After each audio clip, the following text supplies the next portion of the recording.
Ancient Rome was a thriving civilization that began growing on the Italian peninsula as early as the 8th century BC. Located along the Mediterranean Sea and centered on the city of Rome, it expanded to become one of the largest empires in the ancient world. In its approximately 12 centuries of existence, Roman civilization shifted from a monarchy to an aristocratic republic to an increasingly autocratic empire. Through conquest and assimilation, it came to dominate southern Europe, western Europe, Asia Minor, North Africa, and parts of northern Europe and parts of eastern Europe. Rome was preponderant throughout the Mediterranean region and was one of the most powerful entities of the ancient world. It is often grouped into classical antiquity together with ancient Greece, and their similar cultures and societies are known as the Greco-Roman world. The Romans are still remembered today, including names such as Julius Caesar, Cicero, and Augustus. Ancient Roman society contributed greatly to government, law, politics, engineering, art, literature, architecture, technology, warfare, religion, language, society, and more in the Western world.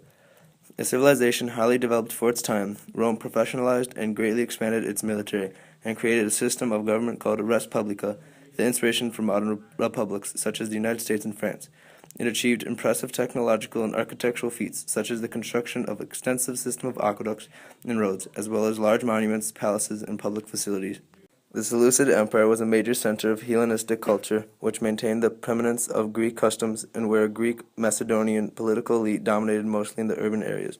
The Greek population of the cities was formed, the dominant elite were reinforced by immigration from Greece.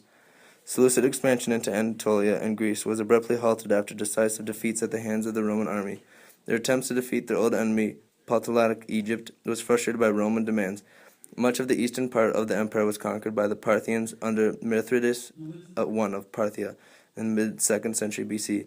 Yet the Seleucid kings continued to rule a rump state from Syria until the invasion of Armenian king Tigranes the Great and the ultimate overthrow by the Roman general Pompey. During the late 320s BCE, an ambitious adventurer named Chandragupta Maurya exploited the opportunity and laid the foundation for the Mauryan Empire, the first state to bring a centralized and unified government to most of the Indian subcontinent. Chandragupta began by seizing control of small remote regions of Magadha and then worked his way gradually toward the center. By 321 BCE, he had overthrown the ruling dynasty and consolidated his hold on the kingdom. Tradition holds that Chandragupta abdicated his throne and became a monk and led such an ascetic life that he starved himself to death. Whether this report is true or not, it is certain that his son succeeded him in 297 BCE and added most of the southern India to the growing empire. The high point of the Mauryan Empire, however, came during the reign of Chandragupta's grandson, Ashoka. Ashoka began his reign as a conqueror.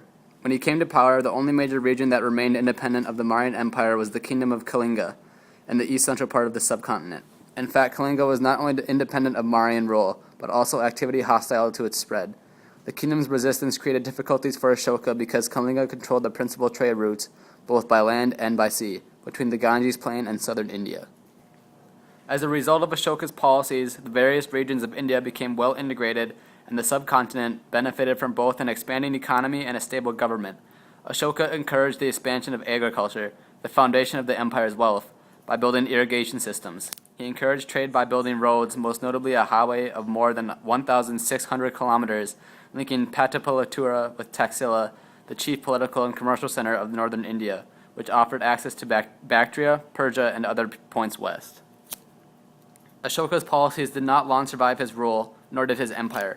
Ashoka died in 232 BCE, and decline set in almost immediately. During its later years, the Mauryan Empire suffered from acute financial and economic difficulties. The empire depended on a strong army and a large corps of officials to administrate imperial policy. Salaries for soldiers and bureaucrats were very expensive. Eventually, these administrative costs outstripped the revenues that flowed into the central treasury. The later Mauryan emperors often resorted to the tactic of debasing their currency, reducing the amount of precious metal in coin without reducing its nominal value. Beginning about 2200 BCE, migratory Indo-European peoples filtered over the Balkans and into the Greek peninsula. By 1600 BCE, they had begun to trade with Minoan merchants and visit Crete, where they learned about writing and large-scale construction. They adopted Minoan Linear A to their own language, which is an early form of Greek, and devised a syllabic script known as Linear B. After 1450 BCE, they also built massive stone fortresses and palaces throughout the southern part of the Greek peninsula, known as Peloponnesus. Because the fortified sites offered protection, they soon attracted settlers who built small agricultural communities. Their society is known as Mycenaean after Mycenae, one of the most important settlements. The Achaemenid Empire was from 550 to 330 BCE. It was in modern-day Iran. One of the leaders of it was Cyrus the Great. They had advanced technology such as qanats. Sumer was a society in modern-day Iraq. It was founded around 4500 BCE. It was one of the first large societies of the planet. It was between the Tigris and Euphrates rivers. The Jin dynasty was from 221 to 206 BCE. It was in eastern China. It was the first imperial dynasty. It was influenced heavily by a legalism philosophy. It had incredible military strength and was one of the starters to build the Great Wall of China. The Olmec civilization was the first Mesoamerican society started in 1200 BCE and laid many foundations for the civilizations that followed. They practiced ritual bloodletting and developed their own ball game. They were well known for the large Olmec head statues they made. Early Egypt began in 3500 BCE. Egypt was one of the first large empires in history. They were well known for their massive pyramids. They had many feuds with the Nubians to the south and had a large trading system which stretched all the way to Mesopotamia. They had a system of written communication known as hieroglyphs. The Han Dynasty was an imperial dynasty of China founded by the rebel leader Liu Bang in 206 BCE. The Han established the Silk Road. The Han was a Confucius society and ended in 220 AD. The two WHAP themes for these civilizations we chose were technology and expansion.